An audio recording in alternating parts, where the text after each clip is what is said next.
Vítajte na Hore Hroni, kde pre vás HD Reality pripravilo do ponuky pozemok, ktorý sa nachádza v chránenej oblasti, avšak s platným stavebným povolením.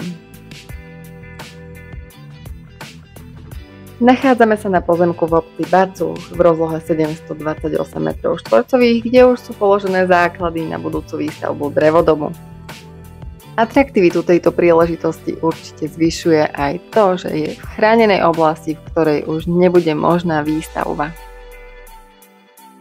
Na pozemku sa nachádza už zriadená elektrická prípojka a k dispozícii je aj projektová dokumentácia so schváleným stavebným povolením. K prácam na pozemku bolo pristupované naozaj obozretne. Nachádzajú sa tam drenážne rúry s obalom, pozemok je komplet odvodnený. K položeniu základov bolo pristupované naozaj precízne. Platňa je umiestnená 1,20 m až 1,30 m do zeme.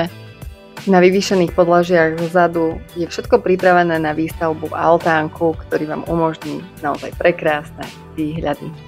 Táto časť bola kompletne prerobená, premurovaná, boli tam nanosené skalky, aby sa pozemok vyrovnal.